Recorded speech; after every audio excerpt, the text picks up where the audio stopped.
Hello all, welcome back to our channel. So this video will be useful for any semester student of your degree under Osmania University. So in this video I want to give you some presentation tips how you need to present your answers in your examination. So it will be a useful video to any of the student, either if you are having backlog, either if you are having a regular subject also, this video will be helpful. And if you are an average student, if you are passing in every subject but you are not scoring up to the mark, so this presentation tips helps you to understand how you need to present your answers in your examination booklet, how time management is important, everything we will discuss in this video. All you need to do is don't skip the video and watch till the end, okay? So you can easily understand how to crack your examination. So okay students, so after getting the booklet, so in your examination they will give the booklet and it will be your single rule book, okay? So meeku plain book undadu, only single rule book you will be having. So for single rule book you need to draw the margins, okay? Margins plays a important role for your presentation. Why? Because if you are writing the answers in a standard way, for example like this lines it will have, in the end of your booklet it will not have proper lines, okay? So that time what you need to do is just draw like this and keep the margin here. Some of the students, if it is booklet is like this, means half of the page they will do margin only, especially boys. You should not do that, okay? So as a invigilator, as a paper corrector who is evaluating your paper will easily understand that you are doing some mistake and you are doing half of the page margin only. Then where you will write this much only, you will write the answers. That time it leads to deduction of your marks. So that's why what you need to do is, it is your booklet, just 1 inch line you draw like this here, so that you will have your booklet in a standard way. There you need to write your answers, okay? So for example, in your question paper you are having part A and part B, okay? So first, if you are starting part A, how many questions they are asking? For suppose 5 questions they are asking you to write. So 5 questions you need to write it. After completing 5 questions, go to part B. Some of the students, what the mistake they will do is, they will start part B first. They will write 1 or 2 questions. They will shift to part A. Again they will write 1 or 2 questions. Again they will shift to part B. Like, you will not write your answers in a like standard way. Like if you are starting part A means you need to complete that part A. At that particular time, if you are not getting that, if you are not striking that answer in your mind, means give some space. Give some space and go for the next answer. Go for the next section. But if after completing part A or whatever the part you are starting, whatever the section you are starting in your question paper, you need to complete it first. And to pass any subject in your degree semesters, all you need to do is just attempt full paper, okay? Whether you know or don't know the question, is doesn't matter. How, whether, for example, they are asking 5 short questions and 5 long questions to attempt. 5 short questions carries each 4 marks, it carries each 12 marks, okay? If you are attempting 5 long and 5 short, you are attempting 80 marks question paper, right? You are attempting for 80 marks. Okay, so question ki 2 marks eskunna hoina kuda you will easily get 40 marks. Passing marks is only 32.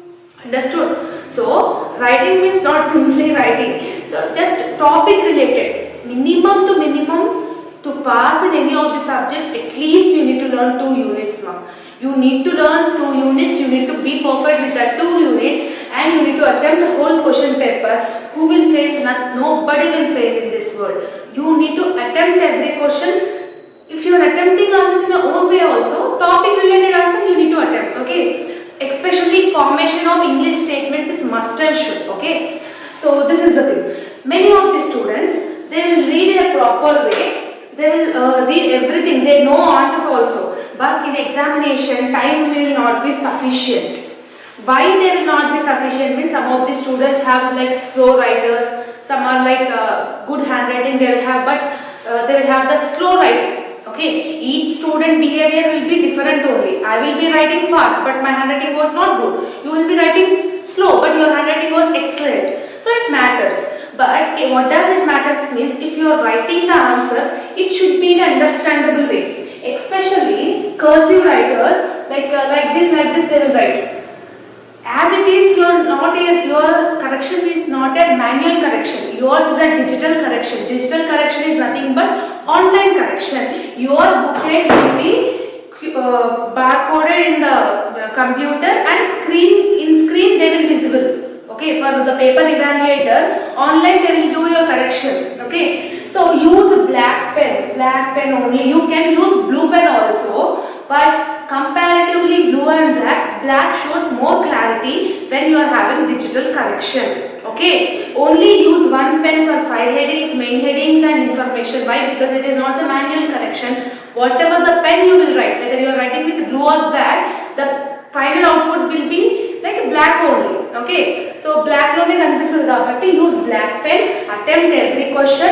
If for example, especially OU semester students, for 12 marks long theory question, minimum 3 sides is compulsory. For 4 marks question, minimum 1 side of or 1.5 side of page is compulsory. 1 side or 1.5 side is nothing but in your booklet, this one page is called one side. Like this is one side, back side and front side. Total 3 sides you need to write for long and minimum 1 side of the page for short. And try to, in especially theoretical subject, try to draw the flowcharts. Okay, drawing flowcharts is must and should. When you are not elaborating your answer, when you are not striking the information related to the topic, you need to use your brain. How you need to use your brain means, for example, they have asked business economic features. For example, they have asked business economic features. I know only 5 or 6 points only I know. But in matter, whatever the points is there, that matter also I don't know. That time what I will use is, like this I will draw. Business economics. Whatever the points I am writing, like this I will do some flowcharts. Then half of the page you will get, we will draw that flow chart. It will be impressive for the paper evaluator, and anyway you are having you are elaborating your answer also. So what I need to do is, in especially theoretical subject, if you want to score O grade, definitely you can score O grade. How you need to score O grade? Whether you are getting full answer, whether you are writing full answer, it doesn't matter to score O grade. How you are presenting your answers is important. Okay, me answer కరెక్ట్గా ఉన్నా కూడా answer hand writing మంచిగా లేకుండా flow charts ఇట్లాంటివి ఏమి draw చేయకుండా just సోదిలాగా రాసుకుంటూ పోతే ఓకే రాదు. Weather your answers correct or not, it doesn't matter. How you are presenting this matters a lot in theoretical subjects. Okay, so follow this all tips, it will be better to you all. So as many of the students are asking for me to do this presentation tips, so hope this video will be helpful to you all. Okay, all the videos are available in our channel, especially BCom students of Osmania University, first, third and fifth semester. All the examination important question notes, explanation videos all available in our channel. Just check out for you if you want to know about that. Okay, so if you are having any doubts, let me know in the comment section, and do comment that how you felt about this video and whether this video is useful or not. Let me know in the comment section. Okay, see you all in next video. Bye bye everyone.